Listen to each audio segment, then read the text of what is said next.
Well, thank you so much, Eva, as well. Thank you, Committee for Justice, for organizing this important side events. As well, I'm extending my thanks to you all here for your solidarity and for your willingness to hear to the Sudanese stories while they are facing these difficulties due to the ongoing war in Sudan, which has resulted to several atrocities. As you know that the situation of the human rights situation is getting worse since the beginning of the war in 15 of April. And from our observation in our Sudanese organization, as we are working in Darfur area, we have documented several type of violations. Where in West Darfur, our work was focusing on documenting the torture. We documented more than 100 cases where the Masalit tribes, particularly, they were being forcibly displaced from a Genena. They were being targeted based on their cynical background. And now they are fluid to refugees camps in Western Chad. As well as the same situation has been repeated in Central Darfur, where the same civilians and groups whom they belong to the indigenous and minority groups, such as Fort Tribe, they were being targeted as well in a camps, call it Hesa IDBs camps. Awafi has documented also several cases.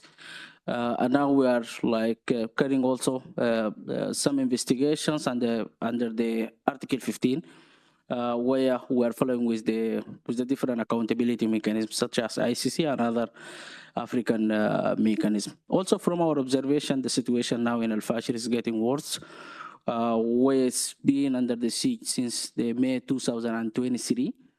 And now the civilians are facing starvation due to this siege, despite of different calls that came from the international community, including the UN Security Council, as well the Human Rights Council and different organizations, but still there is no any clear action has been taken from the warring parties, particularly the RSF, who is sieging the city.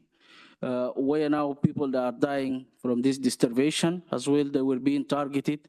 There is no passes for the civilians to get out from Al-Fashir. Even those whom they are getting out, they were being deliberately killed because Al-Fashir also, it's become central for hosting the civilians at the beginning of the war in 2023, where most of the people, they were being fluid from the states of Central Darfur, the West Darfur, and the South Darfur. So since that time was hosting a lot of people. Also, there is the cases of abduction have been documented, where civilians are kidnapped and ransoms are demanded from their families. And this one was in Central Darfur, particularly in Zalinji, as well as in Niala, the capital of the South Darfur.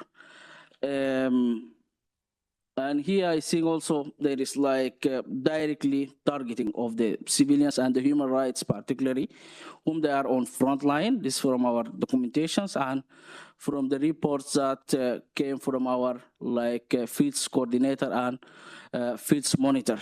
Also, there is some challenges now are facing the organizations related to the financial resources, because most of the Sudanese organizations, they are depending on the funds that's coming from the US, and now due to this recently decisions, so they will not be able to more documented. This will face a challenge, and this also can affect the accountability process, where the impunity would be exist on the future. In this regard, we have 5 recommendations, where the first one is to extend the mandate of the fact-finding mission, and now we're here advocating for that. As well, we are looking for immediate interventions needed to protect the civilians and civilians' infrastructure from the attacks by the warring parties. And the last one is to expand the jurisdiction of the International Criminal Court to cover the entire treaty of the Sudan, as it's currently jurisdiction is covering just only Darfur region, where there is like violations committed on the other areas and states, and it's considered as the war crimes and crimes against humanity. So this is like our recommendations, and thank you.